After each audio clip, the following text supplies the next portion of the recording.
देखिए मैं अभी तो भुवनेश्वर से आ रहा और लगभग 1.5 साल से मैं भुवनेश्वर में ही था। वहाँ पर मैं मुख्य वाणिज्य प्रबंधक था, जहाँ पर मैं सारा पैसेंजर साइड का काम देखता था। और वहाँ से मैं इधर ट्रांसफर पर आया। उससे पहले और बहुत सारे पदों पर रहा है ना। तो आप शायद गुजरात में रहे? नहीं, गुजरात में मैं कभी नहीं रहा। अब मध्य प्रदेश में भी मेरी कभी पदस्थापना नहीं हुई।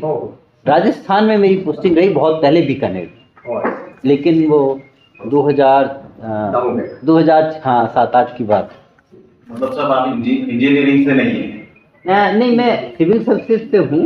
मैं सिविल सर्विसेज IRTS से हूँ, लेकिन मतलब मेरी पढ़ाई इंजीनियरिंग मैंने बीटेक IIT दिल्ली से की और फिर सिविल सर्विसेज के थ्रू में IRTS में।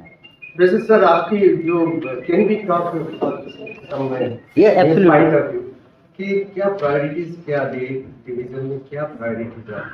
Actually, I would put it this way, that priorities in division have to be aligned with priorities of the zone, priority of Indian Railways. So our priorities can't be different from that. So whatever objectives we set for our organization, those objectives can't be different from Indian. So like safety is topmost priority. So for us also safety would continue to be the topmost priority. Punctuality, we are doing excellent work in punctuality, on punctuality front. We want to continue doing excellent work there. And similarly, passenger services, passenger convenience, creating more facilities for passengers. And we have some very important places like Ujjain. We have a big city of Indore. And so we need to take care of passengers as well as we can. और बाकी देखिए मैंने I have just taken over.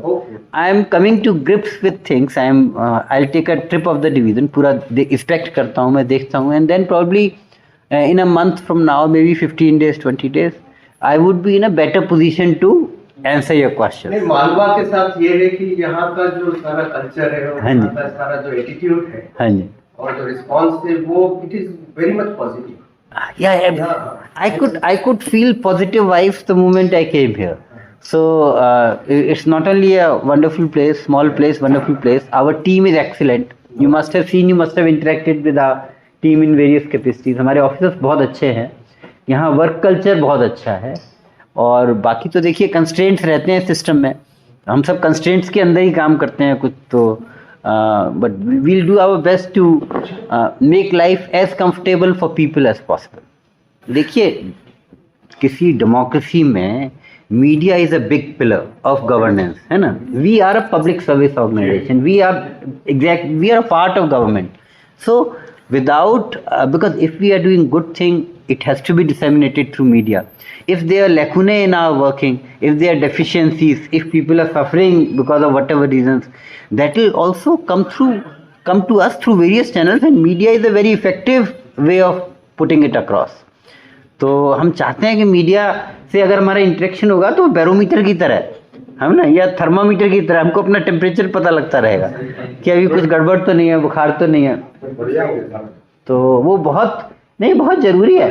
नहीं हो सकता है कि आपने किसी चीज़ को बोला, ज़्यादा स्ट्रॉन्ग तरीके से बोला, थोड़े कड़े शब्दों का प्रयोग किया, हमको हो सकता है थोड़ा एक बार थोड़ा लगे कि ये ज़्यादा कड़ा हो गया, हम तो मेहनत कर रहे हैं फिर भी इतना वो हुआ, लेकिन उससे भी हमको पता लगेगा कि कहीं कुछ कमी है जो आपने थोड़ा ज़्यादा हाईलाइट किया. ठीक है, हम उसको एड्रेस करने की कोशिश करें. मैं आपसे बताना चाहता हूँ कि मालवा के डेवलपमेंट में मीडिया का बहुत बड़ा रोल रहा है. Very big role media. हर जगह डेवलपमेंट में मीडिया का बहुत बड़ा रोल रहता है, हर जगह. क्योंकि देखिए democracy is all about public participation in governance, in working, है ना, and in addressing the concerns of public. और वो मीडिया के बिना कैसे होगा? नहीं हो सकता मीडिया के बिना. बिल्कुल रतलाम से भी बड़ा इन्फ्लुएंशियल रहा है, जो can make difference in the decision making and all these in the वो है ना सेइंग, वो क्या, हम जब स्कूल में निबंध लिखते थे तो होता था, वो किन्होंने कहा है मुझे पता नहीं, लेकिन वो खींचो न कमानों को न तलवार निकालो, तो अखबार निकाले. अब अखबार की देखें बाकी मीडिया भी आ गया. क्योंकि मैं आंचलिक पत्रकार संघ का प्रदेश अध्यक्ष हूँ। हाँ। पीछो न कमालो, न तलवार निकालो, तोप निकालो, हाँ। तोप मुकाबले तो एक अखबार निकालो। वही तो इसलिए आप सोचिए कि ये इम्पोर्टेंस तो बहुत पहले से रियलाइज की जा रही थी। वो 3.5 हाँ। मेरे लिखा हुआ है। हाँ विद्या गांधी साहब ने लिखा। हाँ बिल्कुल। तो लेकिन तो इसलिए मीडिया की इम्पोर्टेंस की तो कोई बात ही नहीं। और अमरगढ़ में लास्ट ईयर जो ट्रैक सेटलमेंट हुआ था, दैट वाज मोस्ट डिफिकल्ट। तो मुझे लगता है बिकॉज रिक्वायर्ड 3 days 3 nights बारिश में शानदार रिपोर्ट था, बट अंदर भी पूरा भीगे हुए थे सब लोग। जूते भी थे, जूतों के अंदर पानी था और पैरों की उंगलियां चलने लग रही थी, बैठे भी काम करना था। जगह ऐसी थी कि हमारे जो 1000 वर्कर्स वहाँ पानी पहुँचा पाना मुश्किल हो रहा था, पीने का पानी, खाना पीने का पानी। वो कर रहे थे, यहाँ से भेज रहे थे। क्योंकि पता होगा आप में से अगर अमरगढ़ में तो कोई ऐसी चीज़ नहीं देखा, बहुत टफ एरिया है, बहुत टफ टफ। टेरेन है, ना सड़क है ना कुछ है। हमने स्टेट गवर्नमेंट से हेल्प मांगी, उन्होंने कहा कि हम पंचपेपलिया तक मदद कर देंगे, वहाँ के आगे आप ले जाइए कैसे भी, वहाँ तक तो हम ही ले जा पाते। तो वो थोड़ा सा डिफिकल्ट टेरेन था, और जिस जगह पे वो हुआ था वो उस पूरे ब्लॉक सेक्शन में सबसे ज़्यादा डिफिकल्ट। मैंने आपको सर सजेशन दिया था कि जो कोचेस फ्री हुए हैं, ICF इंटीग्रल कोच फैक्ट्री के कोचेस कुछ अवेलेबल है इंडियन रेलवेज के साथ। ऐसा है, वो सारे स्पेशल ट्रेनों के तौर पे चल रहे हैं। अभी कोचेज स्पेयर हमें कुछ रखने होते हैं। फॉर एग्जाम्पल अभी हम कुंभ मेला स्पेशल चलाएंगे।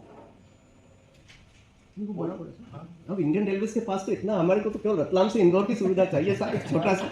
एंड वी होप कि आपके टेन्योर में सर ये सर ने तो खुद प्रयास किया, आप इसको पूर्णाहुति दे के। हमारा एक मेजर प्रॉब्लम है, एक आम आदमी का मेजर प्रॉब्लम, रतलाम से इंदौर कैसे जाए। We have to move by buses and all this. इतना और टाइम पे ट्रेन आती है। अब जो लॉन्ग डिस्टेंस ट्रेन आ रही है सर, वो सब ऑड आवर्स पे आ रही है। मॉर्निंग में है अराउंड 6:30। 6:30 बैठेंगे कैसे सर, उसमें इतना रश रहता है, कम coaches, how to board in the train. Ladies और सीनियर सिटीजन्स की तो बहुत दूर दशा है सर। फिर शायद 10 बजे के आसपास है। हाँ, पर वो बहुत मुश्किल है सर, बोर्डिंग करना बहुत मुश्किल है। डेमो में कैसे चढ़ा जाओ, प्लेटफॉर्म इतने लंबे भी रहते हैं, थोड़ी ट्रेन लंबी हो तो उसमें एक आदमी थोड़ा चढ़ जाए। तो मैं इसलिए ICF कोचेस के लिए कह रहा था कि यदि वो एक पे एक मिल जाए तो 2-3 राउंड रतलाम अम्बेडकर नगर ले ले तो उससे प्रॉब्लम सॉल्व हो जाए। ये दिस फैसिलिटी वो already existed during metre gauge time sir, we don't want new facility. तभी तो उसी के बदले तो डेमो है। हाँ, उसके बदले ही सर वो कन्वर्शन के बाद आई है डेमो।